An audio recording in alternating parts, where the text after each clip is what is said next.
help you? I'd like to see the man in charge. In here.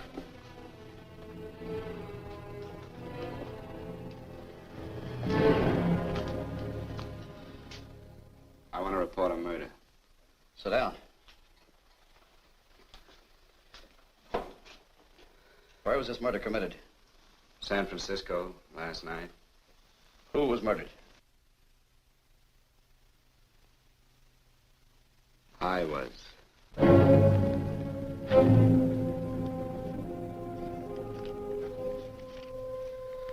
Well, do you want to hear me out or don't you, Captain? I don't have very much time. Your name Bigelow? Frank Bigelow? That's right. Answer the San Francisco APB. Send it direct to Inspector Bannon at Homicide. Tell him we found Frank Bigelow. Go ahead, Mr. Bigelow. Well, this involves some other people, Captain. A number of other people. You tell it any way you like. I live in a little town called Banning out on the desert. It's on the way to Palm Springs. I have a small business there. Paula? Yes, Mr. Bigelow. Give me a copy of Miss Hollis's 48 tax return, will you? Oh, you better get the 47, too. Yes, Mr. Bigelow. I don't think we took any depreciation on that new equipment last year. Oh, no, we didn't. I remember you said we could include it all this year. Sure we can. Hey, Frank. Yeah, well. Peterson says he wants a financial statement before he can give me my loan. Hello, Kitty. I will. Well, I'm leaving for San Francisco today, but I'll be back in about a week. I'll take care of it for you then. Sure is a scorcher, isn't it? Well, I've seen him worse. Well, have a nice time, Frank. Yeah, thanks, Will. Paula, why don't you come down to the place and let me give you another permanent? Makes your hair so much easier to manage in all this heat. I can't afford it right now. Maybe next month. Yeah, here it is. No, we didn't take it. Well, we can do it this year. You work it out any way you think best. Have a nice trip, Frank. Sure, Kitty. See you when I get back. Bon voyage. Why don't you come down anyway, Paula? We'll work out a deal on that permanent. Thanks. Maybe I will. Hello? Oh, hello, Mr. Hawkins. Just a moment. Do you want him to send your ticket over? No, I'll pick it up myself. No, never mind. Mr. Bigelow will pick it up at the station. Bye.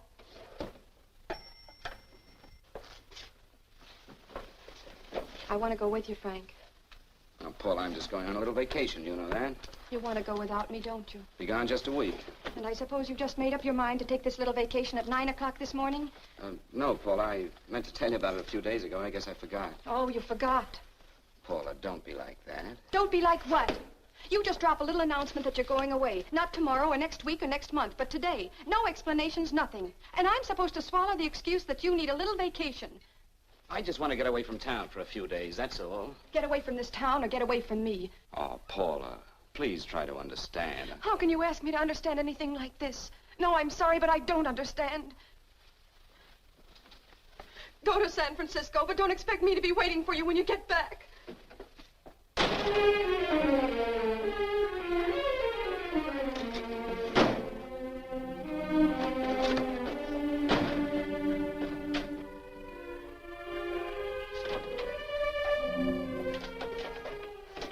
Paula, please, Paul.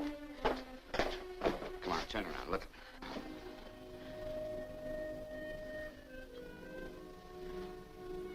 Come here. Why do you do this to me, Frank? Why can't you be honest with me? As honest as I am with you? Do you have to go? I have to go, Paula. I know what I'm doing. All right, go. Go anywhere you like. You can go to blazes for all I care. Paula? Paula. Yes, I know. I'm being foolish. Come here.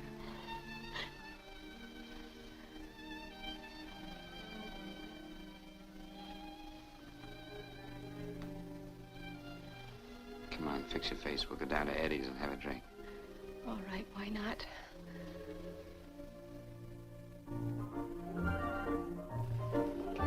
Hi, Paula. Hi, Eddie. Give us a couple of cold beers, will you? Coming up. Hi. Come on. Oh, what a relief. This air conditioning feels good. I sure wish we had it in the office. It'd make working a pleasure. Well, if it stays this hot, don't bother going in the rest of the week. I win 2 races today. How many did you lose? Now, you would have to ask that. Kind of early for you two, ain't it? Too hot to work. That's what I like to hear.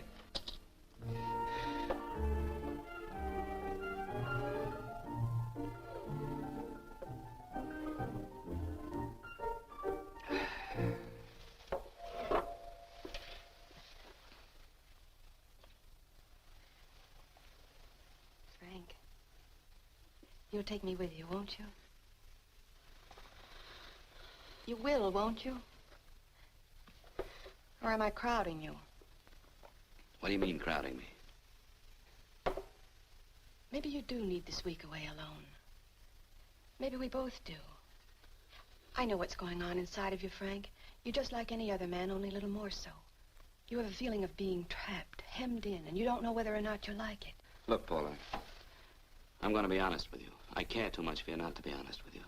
I'm as much concerned for your happiness as I am for my own. I know you've had one bad experience, Frank. I know all about it. But you don't know what it can do to 2 people, Paula. And the woman always gets hurt more than the man. I don't want you to get hurt, darling. More than anything in the world, I don't want you to get hurt. Want to hear some music? All right, Frank. Got a couple of nickels, Eddie? Yeah. This won't bother you, will it? No, next result doesn't come in for half an hour.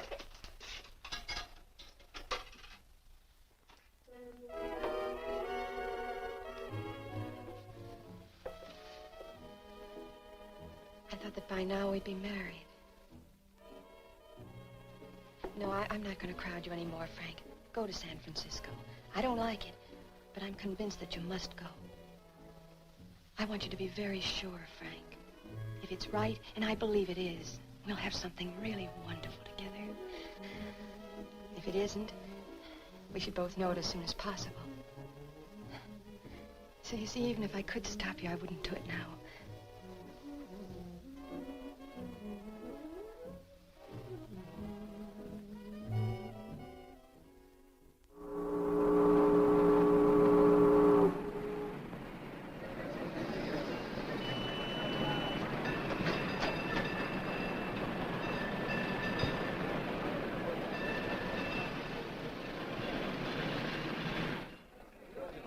Yes, sir. My name is Bigelow. I have a reservation. Yes, sir. Here we are, sir. My name is Bigelow. I have a reservation. I have it, sir. It's a very nice room on the 6th floor, facing the bay. Boy, this might help you enjoy your stay, Mr. Bigelow. It's a little booklet on how to have fun in San Francisco. Oh, thank you. Very welcome, sir. Thank you. Say, is it always like this around here? No, this is market week, and it's the last day, too. Boy, always around until you need them. Oh, 517? Thank you. Here's a message for you, Mr. Bigelow. Long-distance call came in about an hour ago from Banning. From a Paula Gibson. Oh, thank you. Very welcome. Show Mr. Bigelow to 618. Right this way, Slide.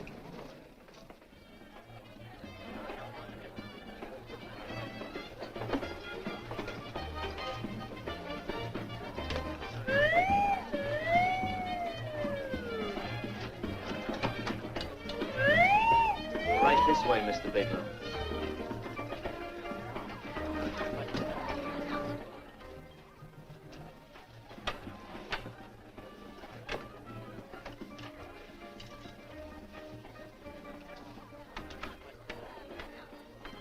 Is there anything else, Mr. Bigelow? Oh, yes, you can get me a dry Manhattan and a package of razor blades. Yes, sir. Thank you. Oh, and, You can leave that door open. hello, operator. I want to speak to Miss Paula Gibson in Banning, California. Yeah, that's right. No, I'll wait. Hello? Hello, Paula. Oh, hello, Frank. How was the trip? Fine, just fine. Having a miserable time, I hope. Well, I don't know. I just got in. What was that? Market week. The place is crawling with traveling salesmen. You know, Charlie Anderson found out that you went away, and he asked me to go out with him. Oh, really? How did he make out? I'm considering it. Is that what you called to tell me? I'll have you know that this call is strictly business, Mr. Bigelow. Did a Mr. Phillips phone you? Eugene Phillips of Los Angeles. No. He will. He phoned the office 3 times today. Said that he wanted to get in touch with you immediately. He said it's most urgent and imperative that he reach you at once. What do you want? I don't know. But he sounded deep, dark, and mysterious and quite agitated about something. Phillips, have we ever done any business with him? Not unless you've been keeping it a secret from me. I looked through all the accounts. Why did you tell him you could reach me here? You know I'm supposed to be on vacation. So you told me. And so I told him, dear heart. But the gentleman didn't seem to respect your temperamental moods the way I do. He was very insistent that he speak to you before it's too late, as he put it. Well, tell him you tried to get in touch with me and I've changed my plans and you can't reach me. He won't talk to me. I told him that I was your confidential secretary, but I guess I didn't sound confidential enough. So I told him that he could reach you there this evening. Well, call him back. If it's as important as he says it is, he'll talk to you. Otherwise, he'll just have to wait until I get home. My, aren't we adamant this evening? All right, shall do. And Frank, Yeah? I don't quite know how to say this. Say what? Well, what I want to say is that there's nothing you can do that you ever have to feel guilty about. Oh. Sure. Thanks, Paula. I'll call you tomorrow. Right.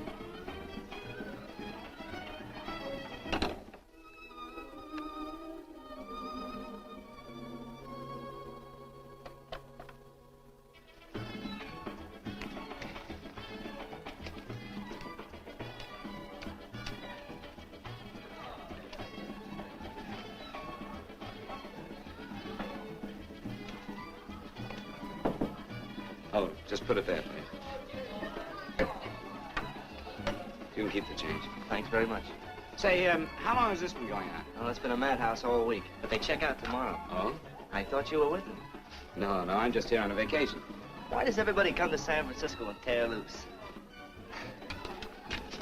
Excuse me. Say, I'm awfully sorry to bother you, but would you mind if I use your telephone? No, go right ahead. I'm just across the hall here. One of the boys is using my phone, and he's been on it for a half hour. I just want to call downstairs. Yeah, sure. Thank you. Room service, please. Hey, things really picked up the last few days, didn't they? You had much business? Well, I'm not here on business. Oh, hello, room service? It's Mr. Haskell in 617. Yes, that's right. Would you send up 3 more bottles of bourbon and 2 scotch? Yes. Oh, and some more ice, too. Yeah. All right, thank you. You here all alone? Yes, I just got in town. Well, why don't you join us for a drink? Well, I don't want to barge in on your party. Oh, nonsense. It's not a party. Just a few of the boys entertaining some buyers. You know, the usual thing. A few drinks and some laughs. It's no party. Come on. Well, come on. all right. I know what it's like to be all alone in a strange city. I'm Sam Haskell. I'm Frank Bigelow. You think some of these guys never been away from home before? Yeah. Hey, quiet down a minute. Hey, will you quiet down a second? I want you to meet Frank Bigelow. Hello. This is Jane Carlisle. Hello. Bill Welch. How are you, Mr. Wells? Glad to know you, Bigelow. Jane's the prettiest buyer in San Francisco. Oh, hey, I resent that. You don't think I believe him, Elaine? Well, he spreads that from coast to coast. Oh, gee. But it's good for my morale anyway. I'm George Cantwell. Glad to know you, Mr. Bigelow. Bigelow, yes. Right on much business? He's not here on business. Oh, well, Well, why don't you get the man a drink before he dies of thirst? how about a little bourbon? Well, that's fine. Bourbon it is. Of course, Mr. Wallace. Is that... Yes, Mr. Wallace. But, Mr. Wallace, I'll need at least a week in Cleveland to visit all my accounts. I can't figure on being in Philadelphia until the 17th. Eddie, will you get off the phone? I want you to meet Frank Bigelow. How are you? That's his boss. He's been trying for an hour to get his expense account boosted. Yeah, the way this guy holds on to $1, you'd think they weren't printing them anymore. Yes, Mr. Wallace. I'm leaving here the first thing in the morning. Yes, sir. Oh, keep your hips loose, Harry, like this. Oh, yeah. How's he doing? Oh, there's nothing wrong with Harry's drummer. The 2 years at Arthur Murray's what he's doing. Hey, now, wait a minute. I was doing all right there. This is Sue and Harry Brandes. Hello, good to sir. meet Glad you. How are you? Where'd you find her, Sam? On a dance marathon? Oh, bourbon. Oh, really? Oh, thanks. Now that you could do the rumba, Well, a little, but I'm kind of rusty. anything would be an improvement after Harry. Oh, how do you like that? Well, here goes. Hey, you're good. Oh, my wife, she's a good dancer, isn't she, Bigelow? Oh, Yeah. Hey, fellas, I thought you were going to show us a good time tonight. Is this doing the town? That's right. We practically bankrupt our stores to buy everything you've got. Then you keep us in this hotel room. I agree. This is my last night to howl before I go back to being a dutiful housewife. Well, it looks like we're stuck, boys. This is where we blow all our commissions in one night. Who cares? And you're coming with us, Bigelow. Oh, no, thanks. You run along. I've got to get unpacked and have dinner. Oh, no, you're not going to get away from me. Now that I found a man who can dance, I'm going to hang on to him.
Place you got here. Wait till you hit the pitch in about an hour. That's when they really go out of their minds. Who's the blonde? Oh, she's one of the chicks that hangs around here. She's jive crazy. Come again? Oh, you ain't hip, pal. Jive crazy means that she goes for this stuff. Just between you and me, I don't get it either, but I gotta listen to it. They're all connoisseurs, music lovers. Me, I like Guy Lombardo. What's the matter with him? Oh, he's flipped. The music's driving him crazy. Come down, Jack. Oh, don't buy me, man. I'm being light. Is the blonde alone? Oh, sure, society. She always comes in alone. Drives a big convertible, wears a mink coat, but knows everybody. But she always comes in alone. Thank you. I wanted to kiss you. I tried to. Give me another blast, Leo. What's your story, Jeannie? Easy. Hello. Easy. Dig the fisherman. Oh, that's really silk, isn't it? Can I buy you a drink? Sure, thanks. Give me a blast, Leo. Leo, I left my blast at the other end of the bar.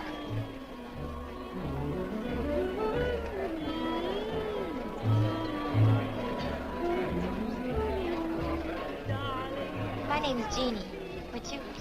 Frank? I've never seen you here before, Frank. Well, I've never been here.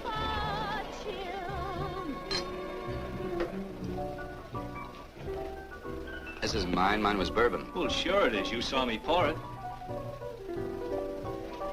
Give me a fresh drink. Anything you say. Oh, listen to that piano. Feel those vibrations. You don't get your kicks out of this, do you? I can live without it. Why do you stay here? I don't know. it, I know. You're lonely in a big city. Why, you don't have to go into a routine with me. I like good company, too.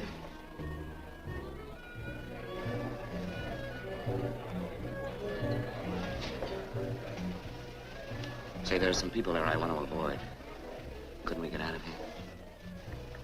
Let me think about it. Oh, come on. How about going somewhere else? Huh? Why don't you meet me later? Okay. Where? I tried to forget you, but you whispered, darling, I love you. Call me at that number later. It's my next stop. They've got a band there that'll really send you. See you, Jeannie. Easy.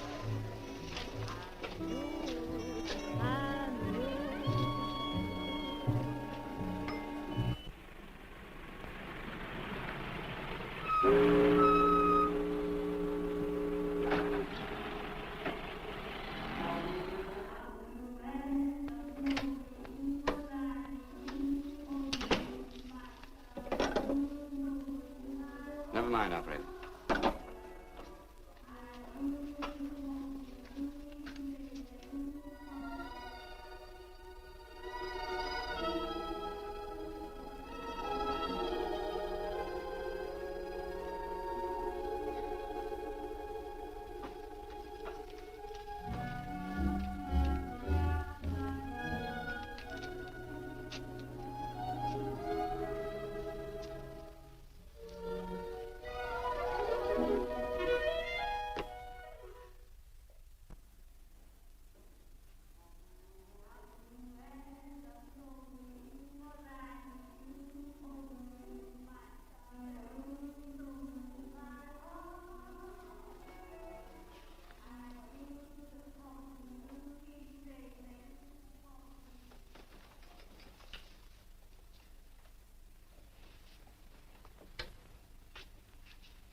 Room service, please.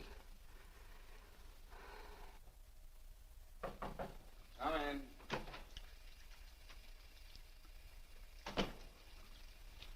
Be right with you, waiter. Yes, sir. Rest well, sir? Yeah, sure.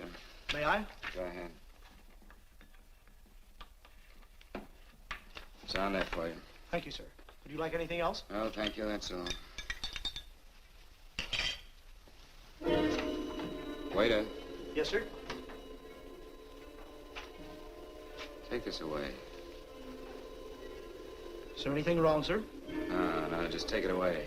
I don't even want to look at it. Are you all right, sir? Yeah, sure. All right, I just had too big a night, I guess, that's all. I need some fresh air. Of course. Thank you, sir.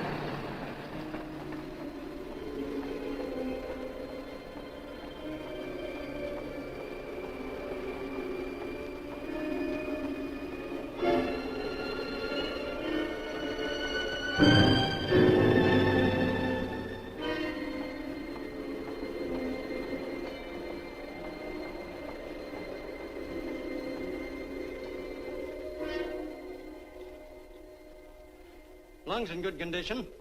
Blood pressure normal. Heart fine. Well, it's a good thing everybody isn't like you, Mr. Bigelow. Put us doctors out of business. I'm glad to hear it, Doctor. I was a little worried. Don't let a little bellyache worry you. Could be just a change of climate. Well, it isn't exactly an ache, Doctor. It's kind of hard to describe the feeling. Maybe it was the drinks I had last night. I might have mixed them too much, huh? Let's have another look at that throat. You may finish dressing now, Mr. Bigelow. I want to get the results of those tests we took. Thank you, Doctor.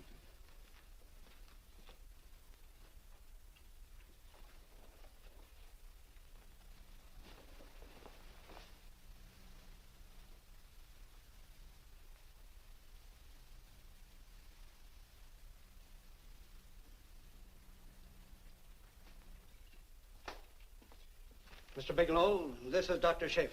Hello, Doctor. How are you? Sit down, Mr. Bigelow. According to the information you gave Miss Wilson, you're not married, Mr. Bigelow. That's right. Do you have any relatives, family, anyone in San Francisco? No, no one. I don't know a soul in San Francisco. Where is your home? What is this, Doctor? Why all the questions? You're a very sick man, Mr. Bigelow. Sick? But you told me I was in good shape. Yes, I know. But my preliminary examination didn't reveal your true condition. You sound as if it's pretty serious, Doctor. It's extremely serious. I want you to understand that we wouldn't tell you something like this unless we were absolutely certain. Well, of course, of course. You must steel yourself for a shock, Mr. Bigelow. Well, go on, Doctor. What is it you're trying to tell me? Our tests reveal the presence in your body of a luminous toxic matter. What is that exactly? A poison that attacks the vital organs. Poison? We have no alternative but to tell you this. Your system has already absorbed sufficient toxin to prove fatal. I wish there was something that we could do. What do you mean, wish? You mean there's nothing? There is nothing anyone can do.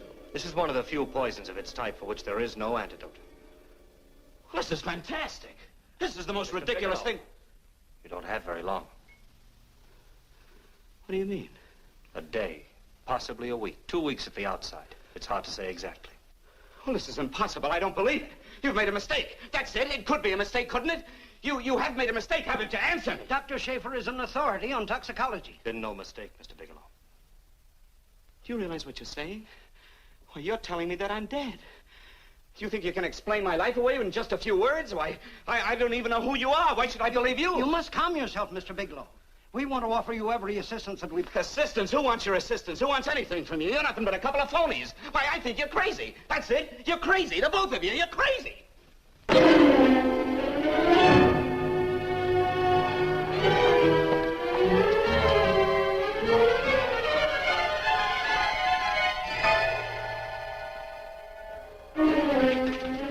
Where's the doctor? Just come in. Come on, tell me where... You have to go through the thing before you come Get out here. of Doc, here. Doc, Doc. What's the trouble here? What's the matter with you? Doctor, I want you to examine me for luminous poisoning. Come right in here.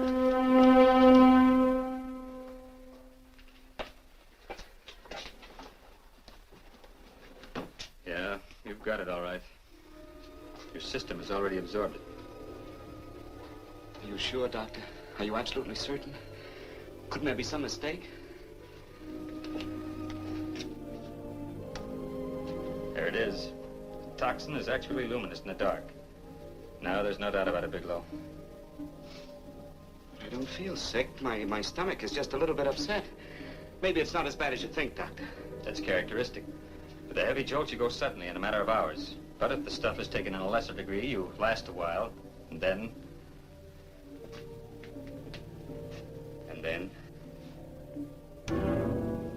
Give it to me straight, Doctor. Well, a number of things are involved. The systemic condition of the individual, the amount consumed, exertion. Yes? You won't feel too badly for a while. Then it will happen suddenly. A day, 2 days, a week at the most.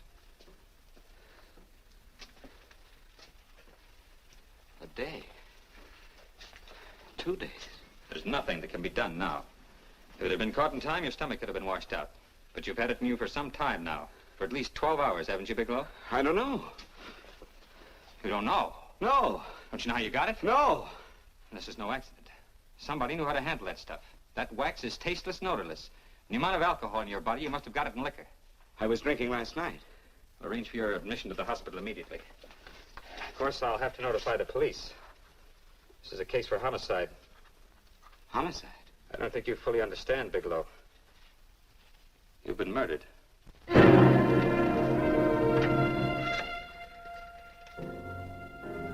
Get me police headquarters, please. Homicide Bureau.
Open up.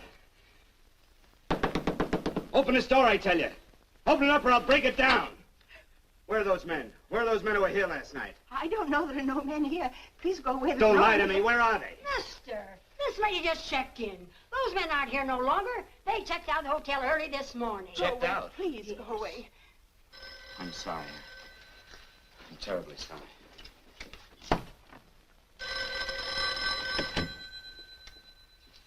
Hello? Please, Mr. Bigelow, my eardrums. Oh, hello, Paula. Your enthusiasm overwhelms me. Why haven't you phoned me, or is there a quota on telephone calls up there? I'm sorry. I've been busy. I'll bet you have. Visiting the museums, no doubt. What's happening up there that's exciting or different? Nothing, not a thing. I'll bet you miss me, but you're too stubborn to admit it. Sure. You know, if you'd like me to come up, I can pack a toothbrush and leave right away. No. Well, you don't have to snap my head off. You could at least make a pretense of missing me. I'm sorry, Paula. Of course I miss you. Listen, Paula, Paula, it's just that I don't feel like talking now. I'll call you later. Don't strain yourself. You phone me sometime when you feel more like talking. Oh, by the way, I called that Mr. Phillips back. Phillips? Yes, you know, the man that tried to reach you. Well, I'm afraid you'll never know why it was so important that he speak to you. His office said he died yesterday. Frank, are you there? Did you hear me? Died? When? Yesterday. So you won't have to bother your little head about him anymore. You can just go ahead and have fun. Paula, what did he die from? Do you know? I suppose he died from whatever people usually die from. Well, didn't they tell you? Don't you know? What are you getting so excited about? You said you didn't even know the man. Listen, where's his office located? What difference does it make? You can't talk to him now. I told you the man's dead. Paula, will you stop talking so much and tell me where his office is? All right. It's the Phillips Importing and Exporting Company, Bradbury Building, Los Angeles. Bradbury Building, Los Angeles. That's right. Say, this is really a switch. Listen, if you want to reach me, I'll be in Los Angeles. Are you out of your mind? I'm sorry, Paula. I've got to hurry. Wait a minute. Where in Los Angeles? The Allison Hotel. Goodbye, Paula.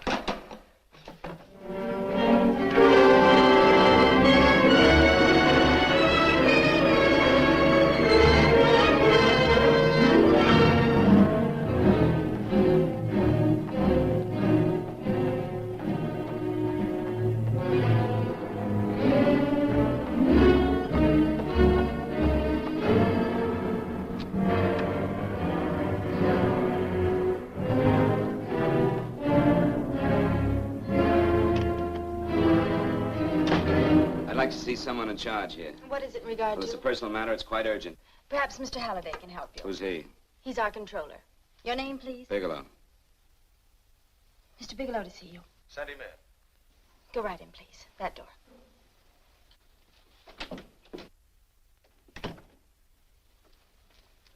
Mr. Bigelow? How are you, Mr. Halliday? What can I do for you? Well, Mr. Phillips phoned my office several times yesterday. I'd like to find out what it's all about. You know Mr. Phillips died yesterday? Yes, I know. Well, I don't understand. If he phoned you, didn't he tell you what it was about? Well, he didn't speak to me. I wasn't in my office at the time, and he wouldn't tell my secretary. Well, I'm afraid I can't be of much help, Mr. Bigelow. I've no idea why Mr. Phillips tried to reach you. I'm sorry you had to make the trip for nothing. How do you know I made a trip? I didn't say anything about making a trip. I merely said he phoned my office. My office could be here in Los Angeles. Miss Foster, Yes?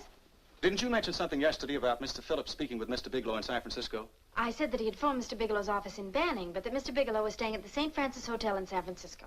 I'm sorry you misunderstood me. Do you know why Mr. Phillips called? No, I don't. All right, thank you, Miss Foster. You can understand that we've been somewhat upset around here. Now, if you don't mind,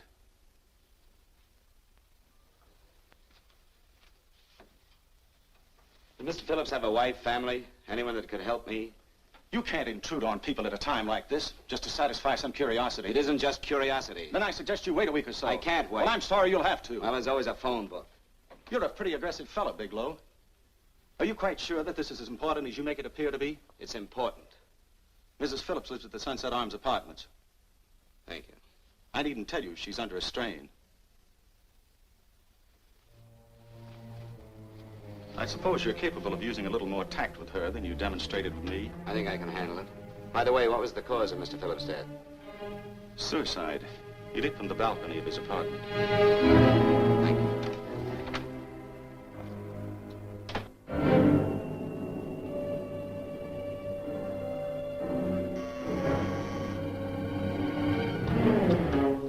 Come in, Mr. Bigelow.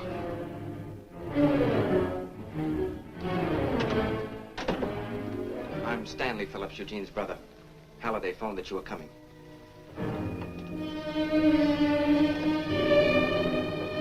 This is my sister-in-law, Mrs. Phillips. I'll try to make this as brief as possible, Mrs. Phillips. I'm afraid I can't be of any help to you, Mr. Bigelow. I haven't the slightest idea why my husband wanted to speak to you. Well, I guess Halliday covered just about everything. Did your husband ever mention anything about me, Mrs. Phillips? Anything at all? No, I can't recall Eugene ever having mentioned your name.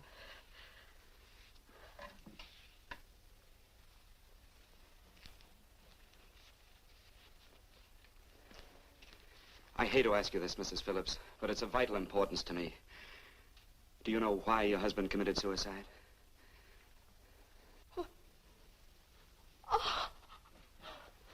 You're certainly not the most diplomatic person in the world, are you, Bigelow?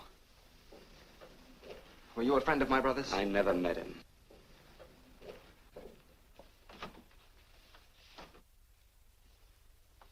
My brother was in a jam, a pretty bad jam. He was arrested 2 days ago. He sold some iridium to a dealer by the name of Majak. It's a very rare metal, very costly. Anyway, the iridium turned out to be stolen. He was released on bail yesterday, but he faced a pretty stiff prison term. And have committed suicide for less. Yes, I know. That's how the police feel about it. What puzzles me, though, is this crooked deal. Knowing Eugene, you wouldn't say he's the type of man to be mixed up in anything like that, now would you? I told you I never met him. That's right, so you did. Now, what's this all got to do with you, Bigelow? I don't know. Let's come play with each other, Bigelow. Surely you must have some idea why my brother was so desperate to contact you. I have no idea. That's odd. Then how could it be of such vital importance to you? Well, you seem to know the answer to everything else. Maybe you know the answer to that one, too.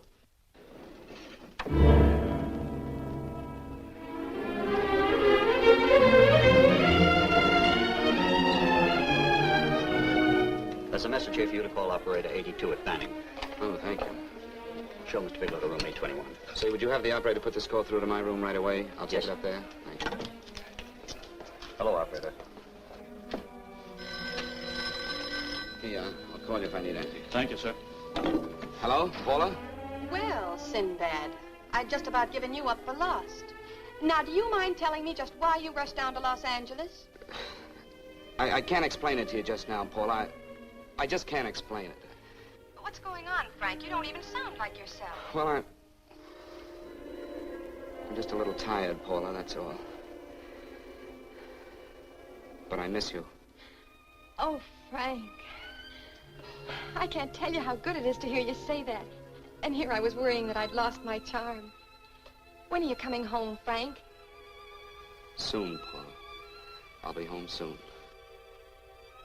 I'll go right out and get myself a permanent so I'll be pretty when you see me. Hey, guess what? I found that Phillips name in your notarial ledger. Notarial ledger? Yes, of all places. I remember now I made the entry myself. You had notarized a paper one morning before I came to work. What kind of paper was it?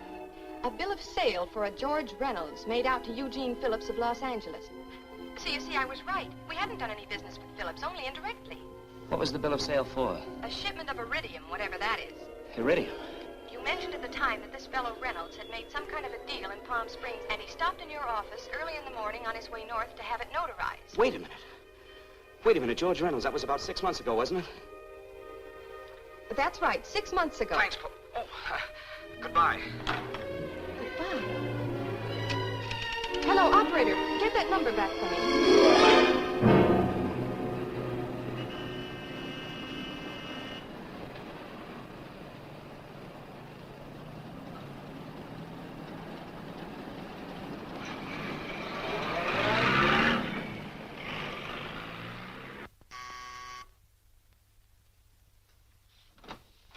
I've got to talk to you, Mrs. Phillips. Please, go away. I want to be left alone. But I found out why your husband wanted to see me. It was in connection with a bill of sale. Come in. Thank you. What do you know about a man named George Reynolds? George Reynolds? Yes. Why, that's the man my husband claimed sold him the iridium. And what did Reynolds claim? Reynolds disappeared. Yes? About 2 months ago, my husband grew suspicious that something was wrong.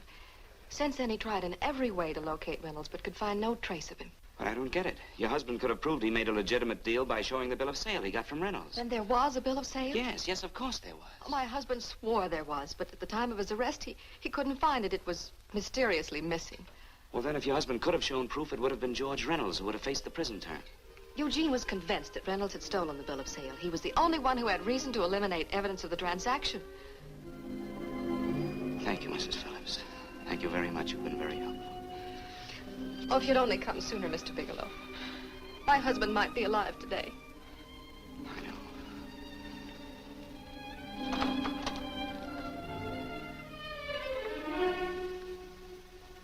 The only thing that puzzles me, Mrs. Phillips, is that you haven't asked how I knew there was a bill of sale.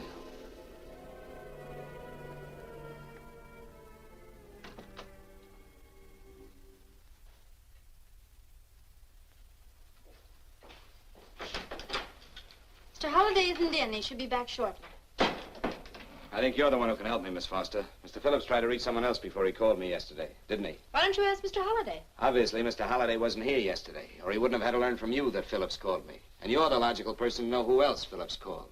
I don't believe that's any of your business, Mr. Bigelow. Don't think you're revealing anything confidential, Miss Foster. I know that he tried to reach somebody else. Mrs. Phillips told me. You're bluffing, Mr. Bigelow. I don't know what you're after, but you're trying to trick me. Mrs. Phillips didn't tell you a thing. How do you know that? Mrs. Phillips knows nothing about it. She doesn't. Well, why wouldn't she? Wait a minute. I was talking about George Reynolds. Who did you think I meant? Just who is it that Mrs. Phillips doesn't know I about? told you before, that's none of your business. All right, young lady, I'm going to give it to you straight. Phillips was murdered. Murdered? I don't believe you. He told me because he needed me to clear him. Phillips was innocent. Innocent men don't have to jump out of windows. Murdered? Just who are you trying to protect, Miss Foster? Why are you so afraid to tell the truth? I'm not protecting anybody. I haven't any more to say. All right, young, listen to me. This thing is going to explode wide open. If you've got nothing to hide, you better start talking. Or maybe you are mixed up. No! Well, then come on. Mr. Phillips called Marla Rakubian. He went to see her yesterday morning. Who's Marla Rakubian? She's a model. She and Mr. Phillips used to be quite friendly, but he hadn't been seeing her for quite some time. Come on. The last couple of months, he'd been trying to locate her and finally learn where she lived yesterday morning. When he returned from seeing her, he was terribly upset and excited. That's when he had me put in the calls for you. When he couldn't reach you, he went home. The last time I saw him alive. Give me Marla Rakubian's address. I don't think Mr. Phillips realized I was aware of his friendship with Marla Rakubian, and out of respect for him, I never intended to tell anybody. I had no idea that she had anything to do with the trouble he was in. I admire your discretion, Miss Foster. You know, you must be pretty friendly with Stanley, Miss Foster. He knew how desperately his brother tried to reach me yesterday, and he wasn't even here at the time. And now you seem to know all about what happened in Mrs. Phillips' apartment.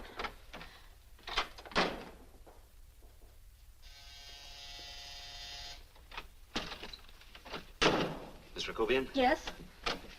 What do you want? Get out of here, or I'll call the Go police. ahead, call him. Well, go ahead, call him. Going on a trip, huh? Yes, going away for the weekend. Sailing for Buenos Aires tomorrow, some weekend.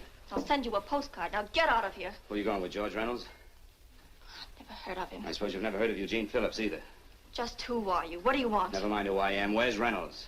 I told you I don't know him. Now will you get out of here and leave me alone?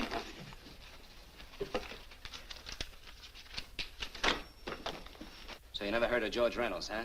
And don't try to tell me that this isn't him because I've seen him. If you think you can scare me, you're crazy. Look, I know that Phillips came here yesterday. And right after he left, he was pushed out of a 6-story window. Pushed? Phillips committed suicide. Your playmate Reynolds murdered Phillips. And then he went up to San Francisco to get me. Because I knew about a certain bill of sale. I don't know what you're talking about. You're in this right up to your pretty little neck. I'm not mixed up in anything. Get your hands up. Drop that picture on the couch. Turn around. Don't get any ideas because I'm not afraid to use this. Give me your wallet.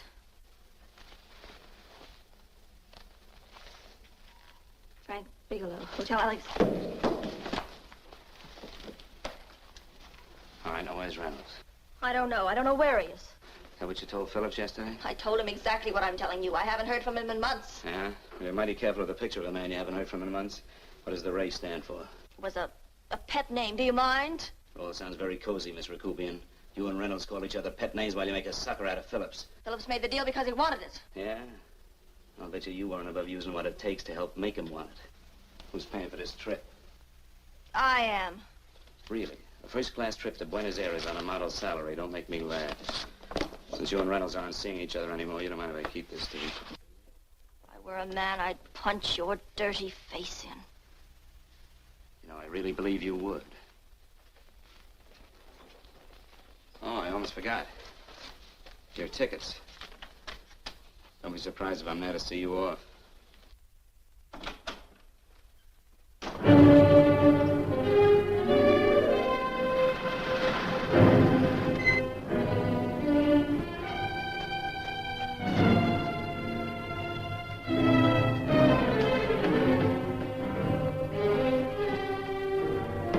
Angelo.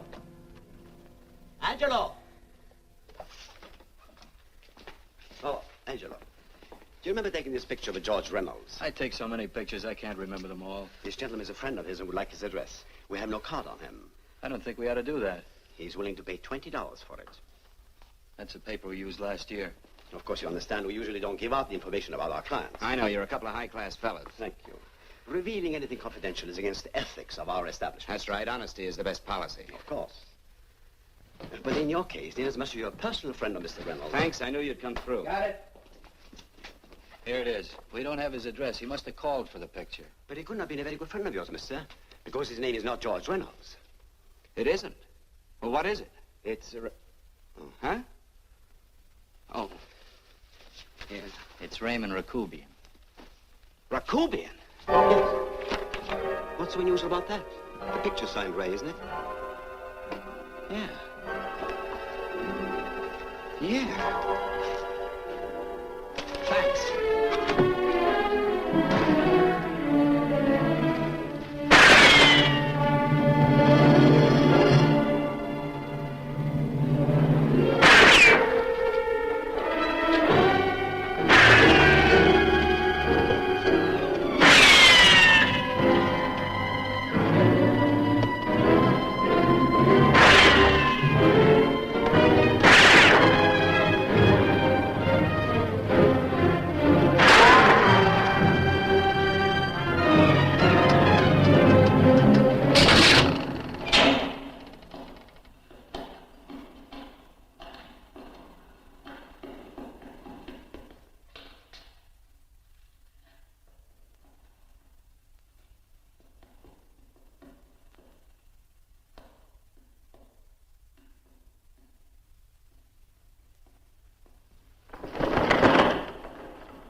Your lips called me baby, then I thought that maybe love.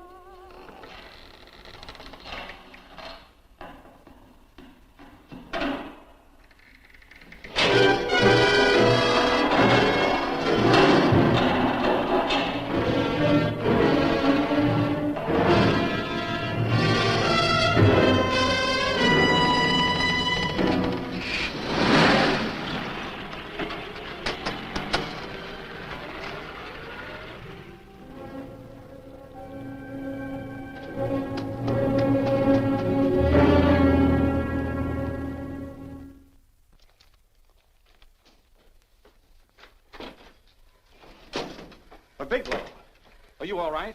Can I get you anything? No, thanks. Do you know this man? No.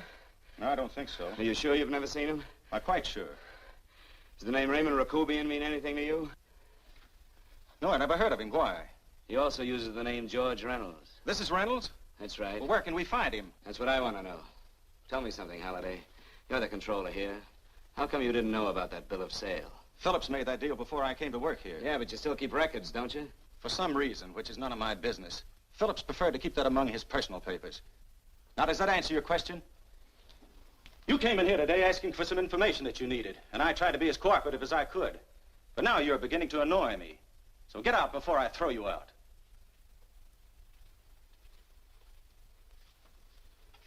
You know, you really frighten me.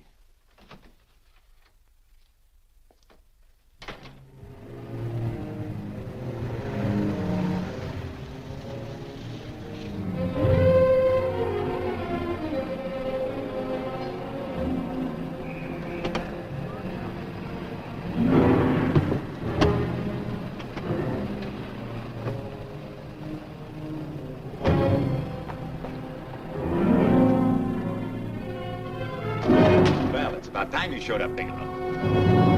Go ahead, Dave.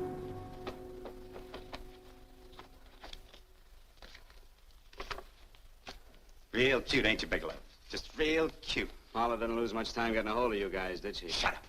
Let's go, Bigelow. Look at him. He can't take it. Soft in the back. You do that again and I'll kick your face. Lay off, Chester. Cut it out. Shut up! Who asked you? Better let him answer. The clerk might know he's in. Go ahead, Bigelow.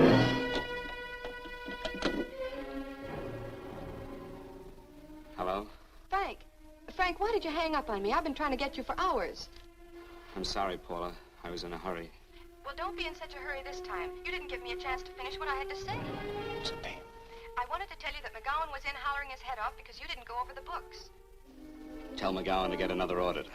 Sure. Sure, I'll just do that little thing and use the best paying account we've got. Do as I tell you, Paula. Frank, are you drunk? Paula, how much we got in the bank? About $2,200. Draw it out tomorrow. Sure. Then what do? Skip town without paying our bills? Forget the bills. You know that coat you always wanted? Buy it. You are drunk. You know, if I didn't have such a good character, I'd be tempted to take advantage of your intoxicated state, Mr. Bigelow. I'm not drunk, Paula. Well, then don't tell me that one day away from me can affect you this way. Cut it short. Paula, Yes? I'm sorry I left you. I never realized how much I love you. But I know it now. Oh, Frank, darling, I love you too so very much. Please come home. I miss you terribly. I said cut it short. I'd just love to let you have it, Bigelow. Let's go, Chester. This guy's kept us waiting long enough now. Walk in front of me, Bigelow. And keep your mouth shut. If you so much as look cross-eyed at anybody, I'll blow the back of your skull out.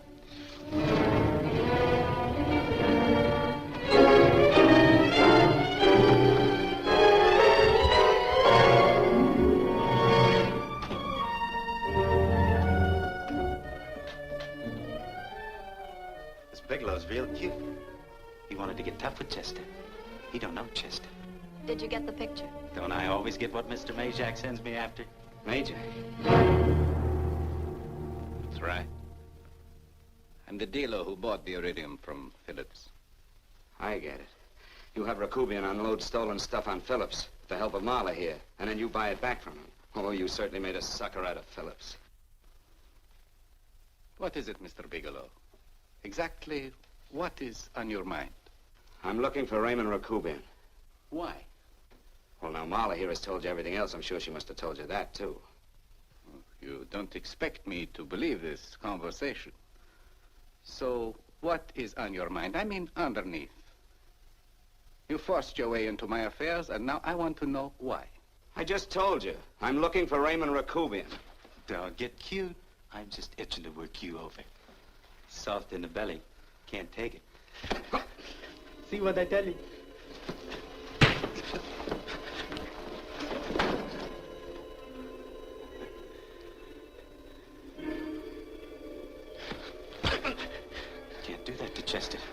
I'm gonna blow your guts out. Easy.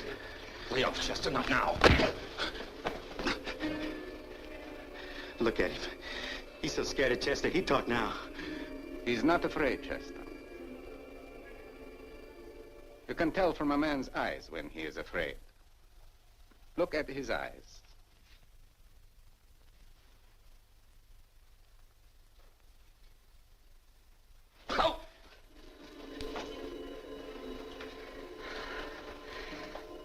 I'm telling you, Majak, you better keep him away from me or he's really gonna have to use that gun.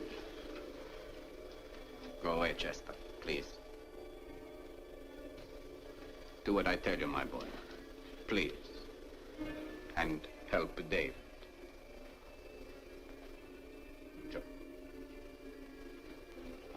You're in pain. He's an unfortunate boy. He's psychopathic. He's unhappy unless he gives pain.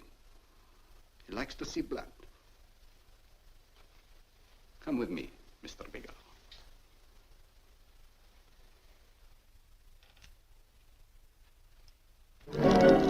Raymond Rakubian was my nephew. He could not possibly have tried to kill you. He's been dead 5 months.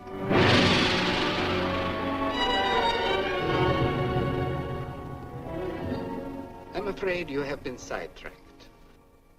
Provided it is true that somebody made an attempt on your life. Somebody made an attempt again today. I had no reason to kill you, believe me. What do you mean you had no reason? I notarized a certain bill of sale. You notarized the bill of sale for Reynolds, not Rakubian. Now, what I told you was true. I had no reason to kill you. That's a closet, Mr. Bigelow. And under other circumstances, you could go home now. But now you present a problem. You know too much, and I am in danger. Chester! Suppose I were able to prove to you that I only want to find the person who tried to kill me, and I won't cause you any trouble. You know I can go to jail for 10 years for this little business. 10 years. At my age, that's my life. That means my entire life. With my life, I do not take chances. I am sorry, believe me. You want Joe to go with you? No. Just Bigelow and me. And baby makes 3. But Major, goodbye, Mr. Bigelow, and forgive me. Let's go, Bigelow. I guess you won't be there to see me off.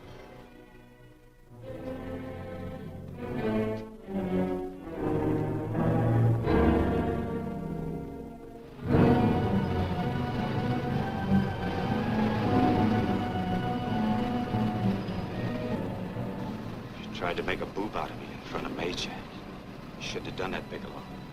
I don't like that. I'm going to enjoy this, Bigelow. I done jobs like this before. I knocked off guys I could like. But I don't like you, Bigelow. I never liked that puss of yours from the minute I seen it. Yeah. I'm going to enjoy this.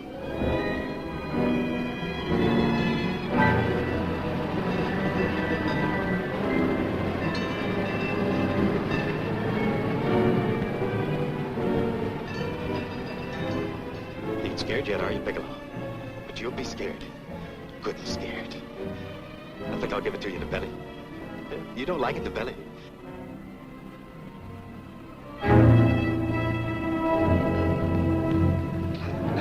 Good. Try it. I just love you to try it, Bigelow. Why don't you try it? Go ahead.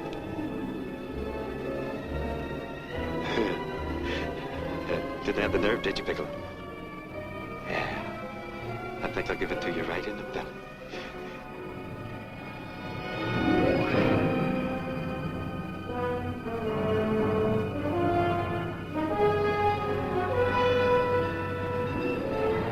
It takes longer when you get it in the belly. It's nice and slow. That's the way I want to see you go, Bigelow. Nice and slow.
advise you. Yes, I'm all right, Paula, but what are you doing here? How did you get here? Freddie Ross flew me down. I had to come. I had to see you. You shouldn't have come, Paula. You shouldn't have. What is it, Frank? You're in some kind of trouble. I know it. Look at you. You're a sight. Your clothes look as if you've slept in them. Are you ill? You are. You're feverish. I'm all right, Paula, and I'm not in any trouble, believe me. You're lying, Frank. Right after I spoke to you, I got a phone call from the San Francisco police. They asked if I knew where you were. You didn't tell them anything, did you? Of course not. It was the homicide detective that called. What is it, Frank? If you're in any kind of trouble, you certainly can trust me. Look, I'm not in any trouble with the police, Paula, believe me. But you can't stay here. You've got to go back to Banning right away. No, I won't go, Frank. I won't. I'm staying here with you. Paula, it's better that you go back, believe me. Why? What's this all about? What have you got to do with this Phillips and Reynolds? Phillips was murdered. What could that possibly have to do with you? All you did was notarize a paper. You've notarized hundreds of papers. I know. All I did was notarize one little paper out of hundreds. Frank, you frighten me. You don't even act like yourself. I know that you're in trouble, that something is wrong, that you're in serious trouble. You frighten me, Frank. Oh, don't be frightened, Paula. Don't ever be frightened of anything again. Will you promise me that? I love you so much, darling, more than you seem able to understand. Oh. I never really knew happiness until I loved you. Sometimes when I used to be afraid that you weren't sure how you felt, I tried to hold back, but I couldn't. Losing you would have meant losing everything. There would have been nothing left. Don't, Paula, don't. Now I'm afraid again. Somehow I feel that I'm going to lose you, but there's nothing I can do about it. I feel so helpless. You're leaving me out of something. Tell me, Frank, what is it? Give me a chance to fight back. Just give me a chance, please. You do love me, don't you? Oh, yes, Paula, I love you. I never was more certain of anything in my life. I wasn't sure before. I was a little blind, I guess, but believe me, I'm sure now. Can you understand that, Paula? I understand. A man can be like that, Paula. Something has to happen. It can be a big thing or a little thing, but it can make him realize how much someone means to him, how much he really loves her. Oh, and I love you, Paula. More than I ever thought it possible to love anyone in the world, I love you. Then why won't you tell me about this trouble you're in? Why won't you try to let me help you? You can't help me, Paula. You don't want my help. Oh, Paula, there's nothing you can do. Will you believe me? So will you please go home, please? No, Frank. I won't go. I know you're in trouble. I can't leave you like this. All right, Paula, look, wait for me in the lobby of the hotel, and I'll be back for you soon, I promise. You promise? You're yes, sure? Paula, I promise. Is that a new outfit? Yes. Oh, it's beautiful.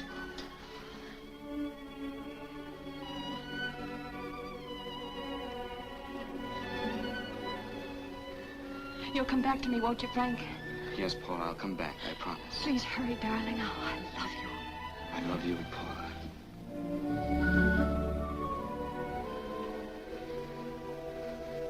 Goodbye, Paula.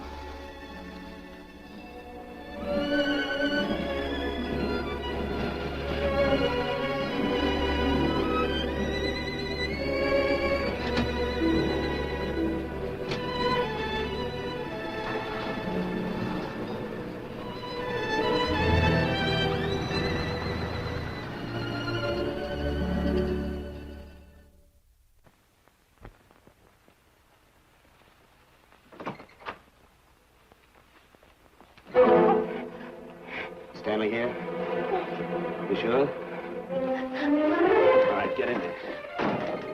Now get Stanley on the phone. Tell him to come over here right away. Use any excuse you want. What are you going to do? What was Stanley going to do when he used me for a clay pigeon today? I don't know what you're talking about. Don't act innocent with me. I fell for that once. I don't know what you mean. I told you everything you wanted to know this morning. Yeah, you told me just enough so I'd get sidetracked and wouldn't know that Stanley was the one I was after. Stanley? Oh, no. You and Stanley have been together on this from the start. Now, come on, get on that phone and call him. Don't let him know I'm here. Bigelow.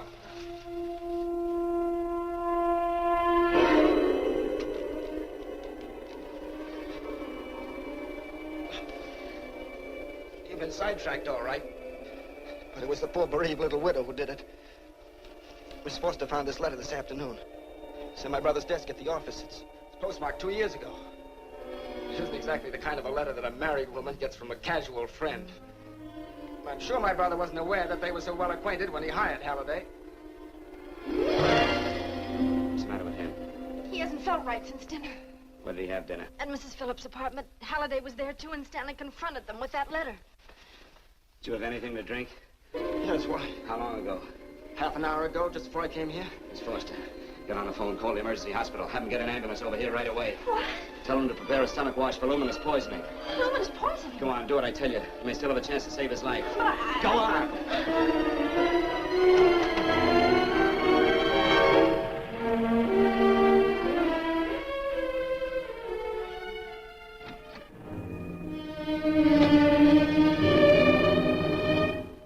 I found George Reynolds, Mrs. Phillips. He's been dead for 5 months. Then he didn't steal the bill of sale. No, he didn't. But you could have stolen it. How dare you? You knew who I was when I came here today. But you were surprised to see me alive, weren't you? But I'm not alive, Mrs. Phillips. Sure, I can stand here and talk to you. I can breathe and I can move. But I'm not alive. Because I did take that poison. And nothing can save me. What do you want to do? I tell you now, I have nothing to lose. No, you've got to listen to me. You've got to give me a chance. But I didn't have a chance. It was Halliday. Believe me, it was Halliday. He made me steal the bill of sale. He planned everything. What about this letter? Your husband knew about you and Halliday. He found it only yesterday. He accused Halliday. They fought, and Halliday pushed him over this balcony. And why me? Why did he want to kill me? Because you could have proved there was a bill of sale, that my husband had no reason to commit suicide. Halliday was desperate. After he killed my husband, he found out about the phone calls to you. He thought you spoke to him, that you knew enough to involve him.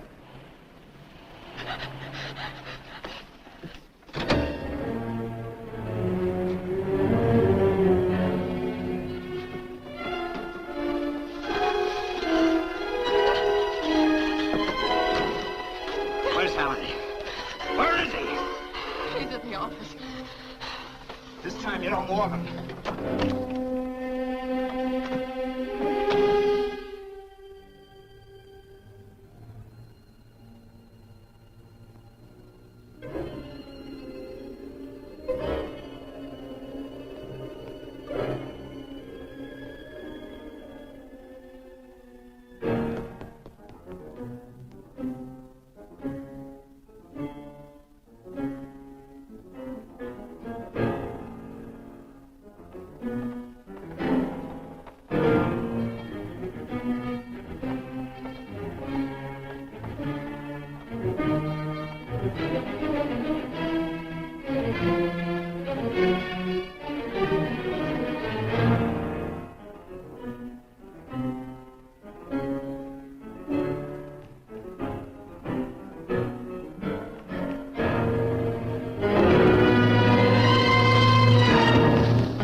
Break it up.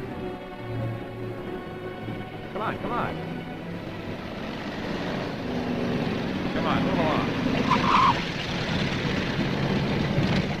break it up. Move along now. Let's get going. Come on.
All I did was notarize a bill of sale.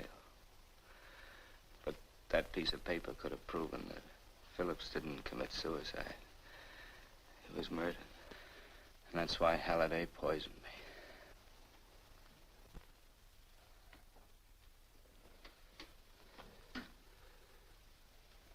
Would you?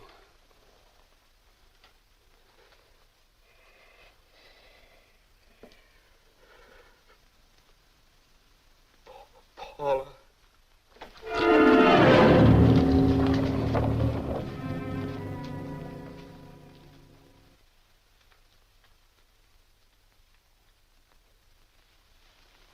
Call the morgue.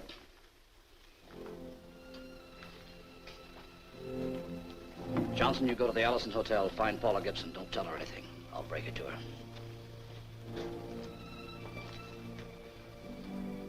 How shall I make out the report on him, Captain? Better make it dead on arrival.